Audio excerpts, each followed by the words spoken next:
Right, so today I'm going to be covering why you should set up a blog, how to get started, how you can find out what to write about, and also how to make sure that your blog helps you dominate those search results.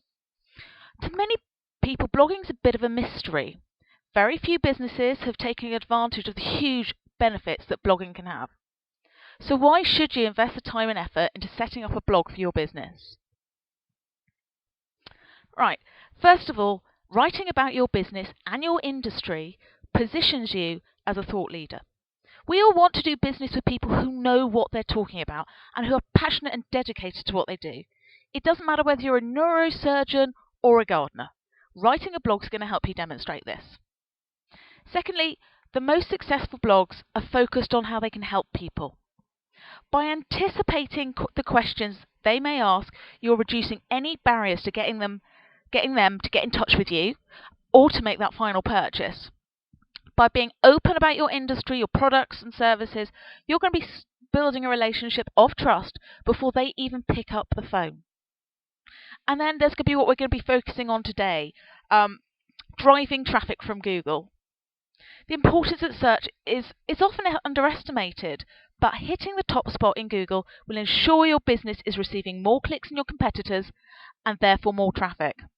Even if you don't sell products online, the first place many people turn to find out more is the internet. And Google is used for 97% of internet searches in the UK. And as you can see, that stat there from HubSpot.com is that companies that have a business blog attract 55% more visitors than non-blogging companies. So how do you get started? First of all, you've got to ask yourself some questions. What are you trying to achieve? Is it more traffic, greater awareness, getting sign-ups to your email list? I mean, for the purpose of today's webinar, we're focusing on driving more traffic to your site by hitting that top ranking in Google. So who's going to read the blog? When you start blogging, it seems that your writing is falling into like a dark abyss, but the readers will come. But you need to start thinking about who those potential readers are, work out what their needs and requirements are. The last thing your blog is actually about is you. A great blog will always be about its audience. So try not to make your audience too broad a base, because otherwise your content's going to become unfocused and the impact on it, search engine optimization, is going to get diluted if you cover a really wide range of topics. So try and set up some dummy profiles of people you think are your potential readers. I mean, you can even base them on your actual customers. So, for example, if you're a florist, you'd have Mrs. Jones, who's an assistant to a CEO. The CEO has a wife, 2 kids, and she buys flowers for the wife's birthday or Mother's Day from the kids and for when he has to apologise for something. In addition, she arranges flowers for special occasions for the business, or for when staff get engaged, promoted, have babies, etc. Now, she's going to have very different needs and requirements from a chap who's newly into a relationship and wants to buy his girlfriend flowers to a bride who's buying a huge amount for a wedding. Then you need to find out what you're going to say. This can be really daunting, and one piece of advice I read from a very clever chap called Jay Bear was, before you even start, if you can't think of 50 titles for blog posts, you're going to really struggle. Because if you can't do it at the beginning, when you're really enthusiastic and you've got all that energy, a year down the line, you're really going to get stuck. So a way to start is doing some research and think about the topics that you want to cover. If you have a website, it's quite likely you've done some keyword research to find out the terms that people are going to use to search for your site. If you haven't done this, I'd highly recommend you take the time to go through the process. But I'm going to cover that more in a bit. Who's going to provide the content? You don't have to do it all yourself. It is possible to outsource some of your blogging. And once you've got an established blog, you'll be able to find bloggers who are willing to guest post for you. But to get to that stage, you can always decide to pay for some bloggers' posts. If you're interested in outsourcing it, it's really easy to post an advert on the jobs page of a website called ProBlogger.com, and it costs about $50. But I've done it, and I always get lots of replies. Some good, some bad, some amazingly illiterate. But I still found it a really great way to find people who'll write for clients of mine. How often are you going to blog? The rule is the more often the better. But realistically, producing a post every day is beyond practical. I try and post twice a week, and even then I don't manage it. It's better produced one really good, interesting, quality post once a week than 5 rubbishy ones. Because you're only ever as good as your last post, because that could be the only chance you get to get in front of that new reader. Okay, so we're going to talk a little bit more now about the keyword research, because I think this is so vital. If you haven't done this, you can't optimize your blog to appear rank well in Google. So you can identify these magical keywords by using free or paid-for keyword tools on the internet. What I've got here is a screenshot of the Google AdWords keyword tool, and what it's designed for people who are spending money on advertising. However, it can give you really valuable information about the popularity of search terms, and you can see how many people are optimizing their site for them.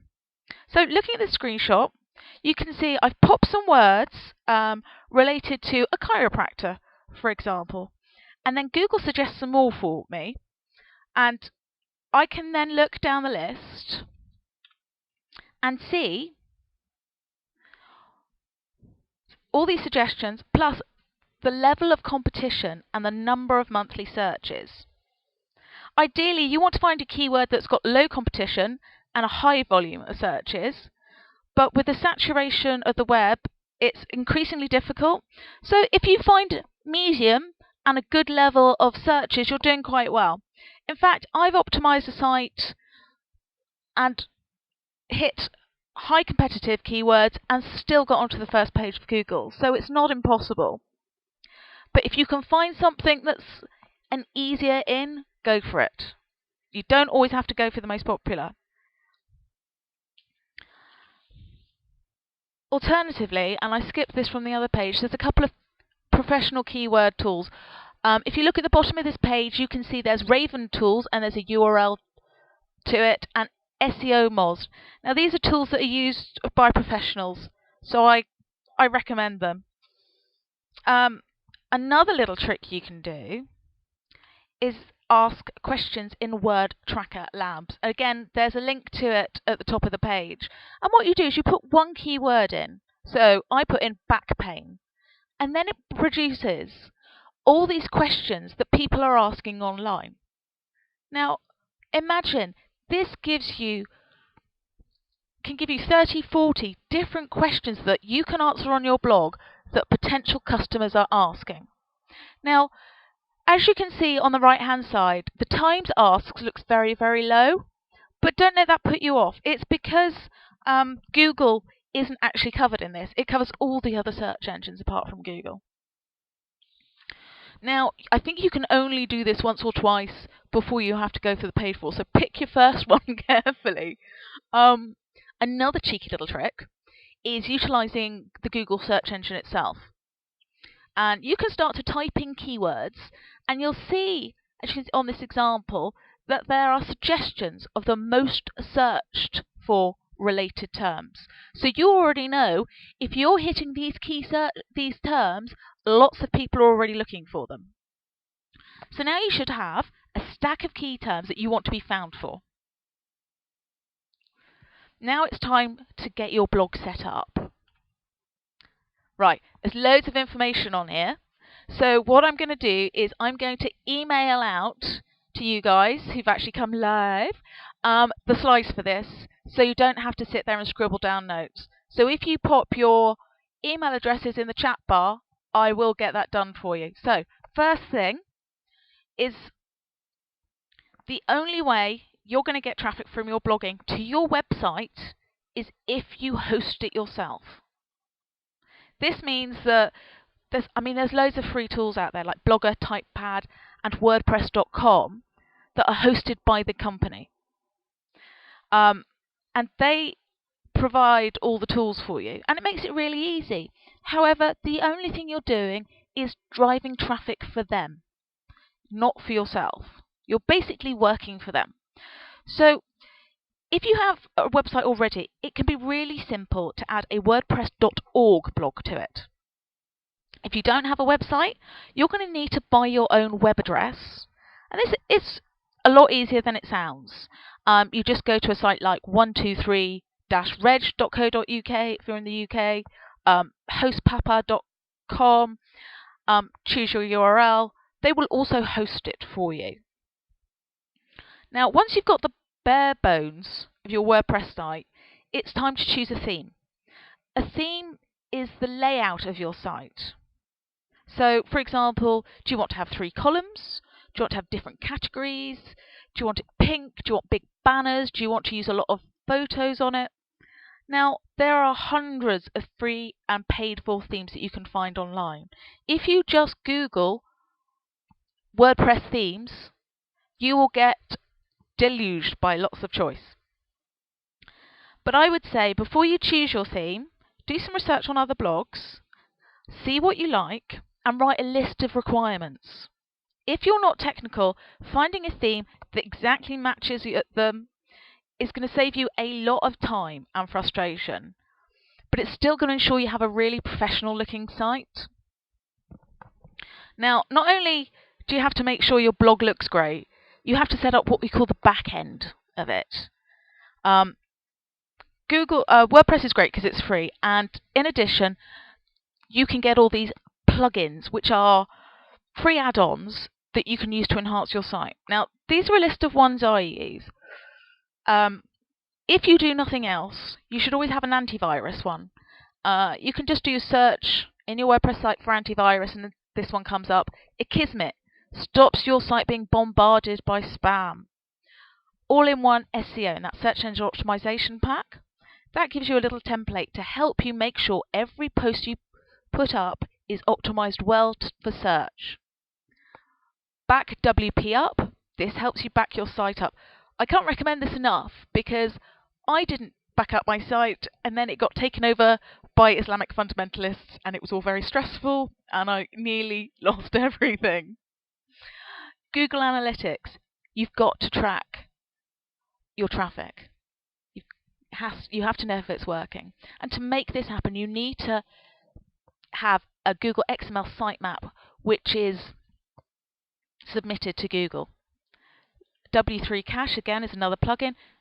Very simple, just improves the user experience by keeping the speed of the site up. WP Touch. Now, the impact of mobile is increasing all the time, and you'll find a lot of people use their phones to read websites. It means that you must have a site that is optimized for mobile. This is a really simple plugin that does it for you without any additional cost. Now, there's also lots of plugins that you can use to make your site look a lot prettier and add a lot more functionality. I would definitely recommend having a Gravatar set up. This means that you have your picture and an author bio, which you can use. MailChimp is my preferred email client. It means that you can have people on your blog and they can sign up directly to your email list. Dig, social sharing buttons. So this allows people to directly like, tweet, pin, stumble your blog posts. And Discus is a comment system. Now, one thing is, the great thing about WordPress, it's all free and it's pretty simple, but you know what, if you get stuck, there's a fantastic website called Fiverr.com, and there's a link to it here, that offer WordPress services for $5 a go.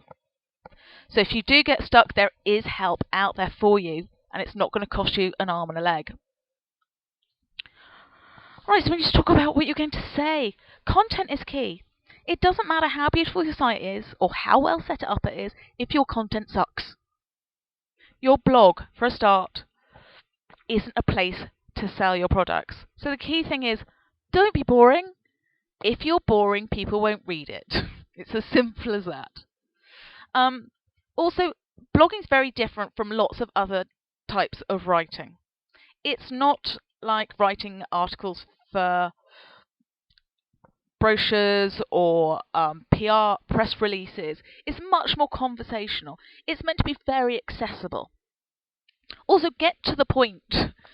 People scan blogs. If they don't get the gist of what your blog's about in the first couple of sentences, they will not hang around to find out. So don't leave the good stuff at the bottom. Use your keywords. You've done all that wonderful research. Make sure your keywords appear in your blog posts. Google will think that the higher up the keyword is in the content, the more important it is. Mix your media. You don't have to do just writing. You don't just have to do text. You can do images, you can do video, you can do audio. Mix it up, make it interesting for the people who are coming by. And then finally, write rocking headlines. Now, the title of your blog posts are one of the most important things you're going to produce. It's the title that's going to dictate if somebody opens or shares your blog. 8 out of 10 people are going to read your copy headline, but only 2 out of 10 will actually read the rest. Also, make sure that these headlines accurately reflect the content of your post. If you do get a click and the reader feels misled, they're not going to hang around and they're not going to come back. If you get a lot of people clicking on your blog and then they immediately leave, it's because they aren't interested. And this is going to negatively impact your bounce rate in Google Analytics. This bounce rate is determined by the number of people who visit only one page before leaving. You need to encourage people to stay and hang around on your blog as much as possible by internally linking your best content using keyword-rich anchor text. So, I'm going to talk a little bit more about keywords. Now, there is like a magic amount of volume of keywords you can use. Now, if you put too much in, Google's going to identify that you're doing what they call keyword stuffing. You're just putting those keywords in for Google. Your blog must always read well.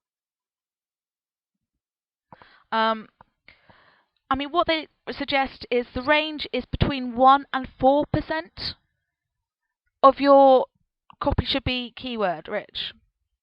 Any lower than that, you're less likely to get the results you want.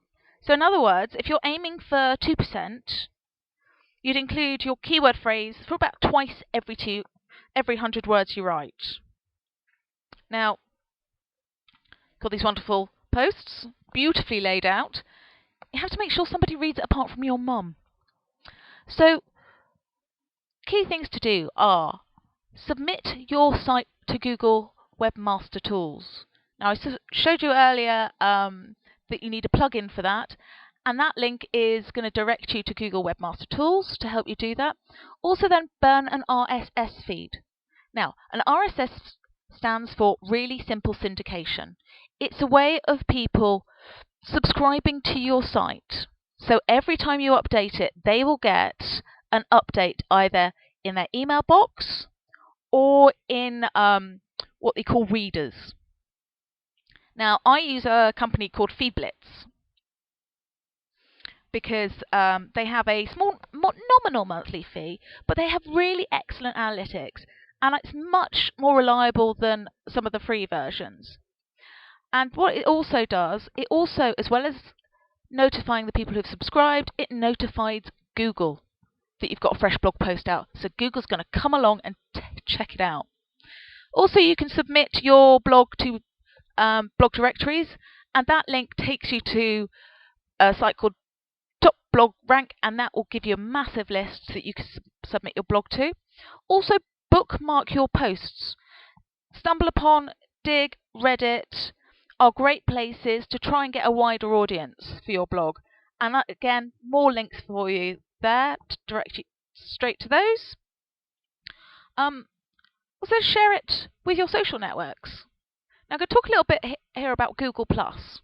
Google+ is regarded by some as a bit of a failure of a social network. However, they are rocking up about 100 million users. it's also very important to remember it's Google. If you want your stuff to be ranked, put it on Google+. There's no hard and fast evidence, and I've seen various conflicting opinions, but but nobody thinks it's a bad idea to actually start building your network on Google+ and start sharing your blog posts on it. In addition, Facebook, Twitter, LinkedIn, whatever appropriate social networks you use, make sure you share it there. Also, another key way of getting your blog read is building relationships. No blogger is an island. The blogosphere is formed from millions of blogs covering every topic imaginable. You're going to find plenty of other blogs in your niche, and when you start, it can be bewildering to think that you'll reach the heady heights of tens of comments and lots of shares on your posts. But one way to establish yourself in this strange new world is to start reading other people's blogs. Not only will it help you with your own writing, but it's a great way to spark off some ideas for yourself. If you rate that post, then share it with your network. By sharing other people's contents to your community, you're establishing that you're out there researching and passing on the very best that's out there. So it means they don't have to go wading through the hundreds of blog posts themselves. In addition, contribute positive and valuable comments to the blog. Any hint of self-serving or slapping in links to your own blog, you're going to alienate your fellow bloggers pretty quickly. But comments that add value to the discussion not only attract the attention of the writer, but also other readers of the blog who are going to come then and check you out. When you do get comments on your own blog, and don't panic if you don't get any right away, make sure you respond to them and keep that conversation going. Okay, so what I'm going to do now is I'm going to show you a couple of examples.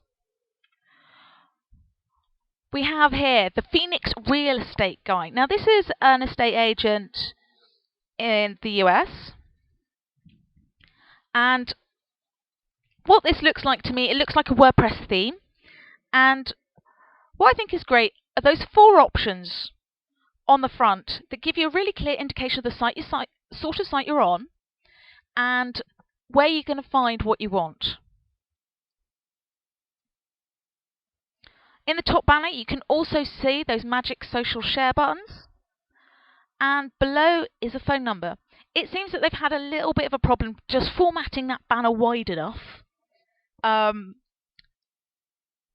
that could be easily fixed. And then below, you've got the actual blog post starting, and to the right is a link to the main website and a telephone number. Lots of people seem to forget that people still like to pick up the phone. It's always worth, if you have a business that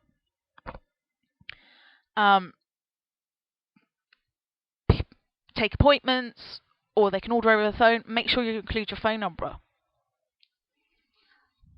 So moving down to the next page, you can see here examples of the actual blog post. Now, posts on the blog homepage are showing you the title, the author, date of post, and how many comments it's got. The images are really important when you're blogging. A lot of people are really visual, and they can be put off when faced by an unbroken block of text. So the short excerpt from the post you've got here gives people enough of an idea to know if they want to continue reading.